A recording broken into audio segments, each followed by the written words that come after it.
आपके पैरों के नीचे की मिट्टी लाल और सूखी है। यह जगह बहुत ठंडी है। हवा में जंग लगे रंग की धूल तैर रही है। आप एक कदम बढ़ाते हैं, फिर दूसरा। आपके पैरों के नीचे धूल की मोटी परत धंसने के कारण हिलना मुश्किल है। आप मंगल ग्रह पर हैं और आप कुछ अविश्वसनीय समाचार सुनने के बाद यहाँ आए हैं। इन दिनों तथाकथित लाल ग्रह वास्तव में सूखा और धूल भरा दिखता है, लेकिन वैज्ञानिकों का मानना है कि यह दुनिया बहुत समय पहले बहुत अलग रही होगी।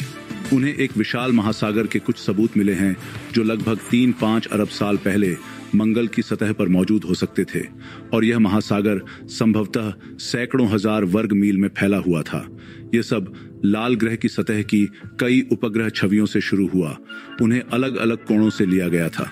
नतीजतन शोधकर्ता क्षेत्र का एक राहत मानचित्र बनाने में कामयाब रहे। उन्होंने 4000 मील से ज्यादा की विशिष्ट संरचनाओं का नक्शा बनाया जो संभवतः नदियों द्वारा बनाई गई थी। वे संरचनाएं समुद्र तल पर खोदी गई नहरें भी हो सकती हैं। वैज्ञानिकों ने 2007 में मार्स रिकॉनिसेंस ऑर्बिटर द्वारा एकत्र किए गए डेटा का इस्तेमाल किया। उन्होंने लकीरों की मोटाई और उनके कोणों और स्थानों का विश्लेषण किया। उनका मुख्य लक्ष्य एओलिस डोर्सा नामक स्थलाकृतिक अवसाद का पता लगाना था। यह पता चला कि इतने सालों पहले लाल ग्रह का यह हिस्सा लगातार बदलावों की एक श्रृंखला से गुजर रहा था। वे धाराओं और नदियों द्वारा खींचे गए चट्टानों की तेज गति के साथ साथ समुद्र के स्तर में उल्लेखनीय वृद्धि के कारण हो सकते हैं। शोधकर्ताओं ने मंगल के दक्षिणी ऊंचे इलाकों को अलग करने वाली एक बहुत स्पष्ट सीमा भी देखी। ग्रह के चिकने निचले इलाकों से ऊंचा और अत्यधिक गड्ढा युक्त यह एक विशाल महासागर द्वारा छोड़ी गई तटरेखा के समान दिखता था।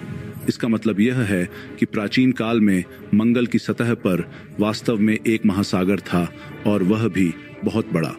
इससे भी ज्यादा रोमांचक बात यह है कि इस तरह के महासागर के अस्तित्व का मतलब जीवन का अस्तित्व हो सकता है। यह खोज वैज्ञानिकों को लाल ग्रह पर प्राचीन जलवायु के साथ साथ इसके विकास के बारे में बहुत कुछ बता सकती है। अब हम जानते हैं कि मंगल ग्रह पर एक ऐसा दौर रहा होगा जब ग्रह काफी गर्म था और इसका वायुमंडल इतना मोटा था कि इतना तरल पानी उसमें समा सकता था। इससे भी ज्यादा अविश्वसनीय बात यह है कि 3 अरब साल पहले मंगल के उत्तरी गोलार्ध में जलवायु वैसी ही रही होगी जैसी आज पृथ्वी पर है। लेकिन फिर यह महासागर अब कहाँ है? इसे क्या हुआ? शायद लाल ग्रह की जलवायु ठंडी हो रही थी और महासागर की सतह जम गई थी। एक सिद्धांत का दावा है कि इन दिनों महासागर अपनी जमी हुई अवस्था में है, जो वासटिडस बोरेलिस नामक उत्तरी मैदान के नीचे चट्टान के मलबे और धूल की एक परत के नीचे है।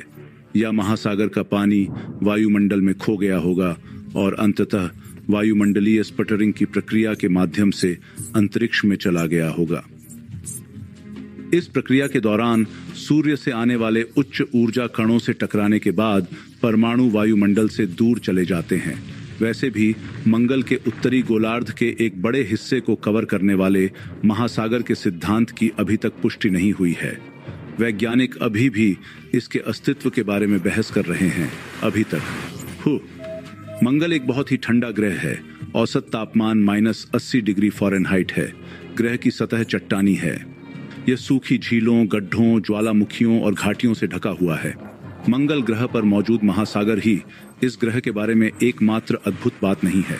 आइए लाल ग्रह पर चल रहे रेत के तूफानों के बारे में बात करते हैं। फिल्मों में उन्हें प्रकृति की अविश्वसनीय रूप से शक्तिशाली शक्तियों के रूप में दर्शाया जाता है, जो अंतरिक्ष यात्रियों के शिविरों को नष्ट कर देती हैं और उनके अंतरिक्ष यान को टुकड़ों में तोड़ देती हैं। लेकिन यह कितना सच है? मंगल वास्तव में धूल के तूफानों के लिए बदनाम है, जो इतने बड़े हैं कि उन्हें पृथ्वी पर दूरबीनों से देखा जा सकता है। वे कभी कभी महाद्वीप के आकार के क्षेत्रों को कवर करते हैं और कई हफ्तों तक चल सकते हैं। लेकिन उनके अलावा बहुत दुर्लभ तूफान हैं जो 3 मंगल वर्षों में एक बार आते हैं, जो पृथ्वी के लगभग 5.5 साल है। ऐसे तूफान आम तूफानों से बड़े और बहुत ज्यादा तीव्र होते हैं।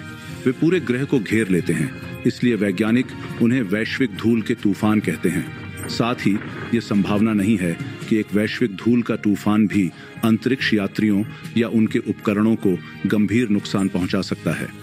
भले ही मंगल ग्रह पर आने वाले तूफान बहुत बड़े होते हैं, लेकिन हवा की गति अधिकतम 60 मील प्रति घंटे तक पहुंच जाती है।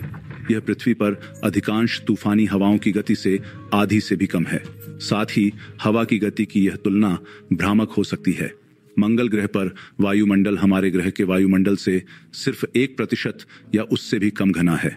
इसका मतलब है कि वहां हवा को किसी भी तरह का नुकसान पहुंचाने या पतंग उड़ाने के लिए बहुत तेज चलना पड़ता है। अब हम चलिए लाल ग्रह पर देखी गई अगली अद्भुत घटना की ओर बढ़ते हैं। जब आप इसे दूर से देखते हैं तो यह एक आंख जैसा दिखता है। यहाँ तक कि कुछ घुमावदार चैनल भी हैं जो नेत्र गोलक के माध्यम से चलने वाली नसों की तरह दिखते हैं। लेकिन जितना आप करीब जाते हैं उतना ही कम यह संरचना वास्तविक आंख जैसी दिखती है। ये वास्तव में लगभग 19 मील व्यास का एक विशाल गड्ढा है। गड्ढे के चारों ओर जो ऐसा दिखता है जैसे कि इसमें एक पुतली है। अन्य और भी बड़े गड्ढे हैं, संभवतः वे अरबों साल पहले बने थे। यही वह समय था जब मंगल को अंतरिक्ष चट्टानों के कई हमलों का सामना करना पड़ा था। लेकिन आंख का गड्ढा आसपास के परिदृश्य की तुलना में अधिक गहरा क्यों है? वैज्ञानिकों का मानना है कि एक बार पानी ने विशाल गड्ढे को भर दिया था। उन चैनलों को याद करें, वे संभवतः उस पानी को ले जा रहे थे और चूंकि गड्ढा पानी से भरा था इसलिए इसने कुछ पदार्थों और खनिजों को नष्ट होने से रोक दिया। आपका अगला गंतव्य वैलस मैरिनेरिस है। यह एक विशाल घाटी है, या बल्कि एक घाटी प्रणाली है जो मंगल ग्रह की भूमध्य रेखा के साथ चलती है। यह 2500 मील से ज्यादा तक फैला हुआ है। यह पृथ्वी पर प्रसिद्ध ग्रैंड कैनियन से 4 गुना गहरा भी है। यह इतनी बड़ी है कि यह प्रशांत महासागर से लेकर अटलांटिक महासागर तक पूरे महाद्वीपीय संयुक्त राज्य अमेरिका को कवर कर सकती है। ज्यादातर वैज्ञानिकों का मानना है कि वैलस मैरिनेरिस लाल ग्रह की पपड़ी में एक बहुत बड़ी टेक्टोनिक दरार है। यह तब बन सकती है जब ग्रह सुदूर अतीत में ठंडा हो रहा था।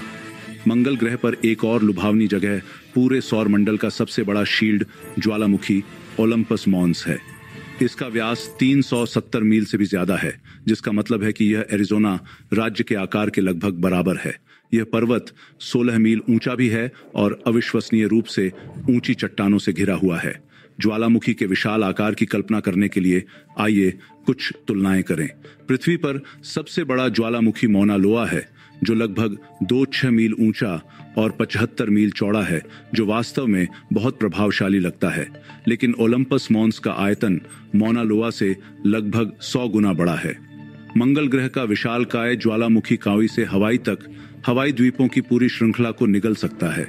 वैज्ञानिक काफी समय से इस बात पर विचार कर रहे हैं कि यह ज्वालामुखी इतना बड़ा क्यों है। यह कम सतही गुरुत्वाकर्षण और उच्च विस्फोट दर का परिणाम हो सकता है, या इसका कारण लाल ग्रह की पपड़ी हो सकती है जो पृथ्वी से बहुत अलग है। हमारे ग्रह पर पपड़ी 15 से 20 गतिशील टेक्टोनिक प्लेटों से बनी है। जैसे जैसे प्लेटें लावा उत्पन्न करने वाले हॉटस्पॉट पर चलती हैं, नए ज्वालामुखी बनते हैं और पहले से मौजूद ज्वालामुखी विलुप्त हो जाते हैं। यही कारण है कि लावा कई छिद्रों के माध्यम से सतह पर पहुंच सकता है, लेकिन मंगल पर पृथ्वी की तरह ही भूपट्टल समान टेक्टोनिक प्लेटों में नहीं टूटा है और लावा को एक बहुत बड़े ज्वालामुखी में जमा होने के अलावा कुछ नहीं करना है। अब यदि आप मंगल पर गए और शाम को टहलने का फैसला किया तो आप एक अजीब घटना देखेंगे। यह लाल ग्रह पर सूर्यास्त के बाद होता है, जब तापमान 0 से 80 डिग्री फ़ारेनहाइट नीचे चला जाता है। एक विचित्र रहस्यमय चमक मंगल ग्रह के आकाश में फैल जाती है। दुर्भाग्य से विशेष उपकरणों के बिना आप इस नरम चमक को नहीं देख पाएंगे। केवल पराबैंगनी प्रकाश में दिखाई देने वाली यह रात की चमक लाल ग्रह की सतह से दर्जनों मील ऊपर होने वाली रासायनिक प्रतिक्रियाओं का परिणाम है। आज के लिए बस इतना ही। तो अगर आपने अपनी जिज्ञासा शांत कर ली है तो वीडियो को लाइक करें और अपने दोस्तों के साथ शेयर करें। यदि आप और अधिक वीडियो चाहते हैं तो चैनल को सब्सक्राइब करें और खुश रहे।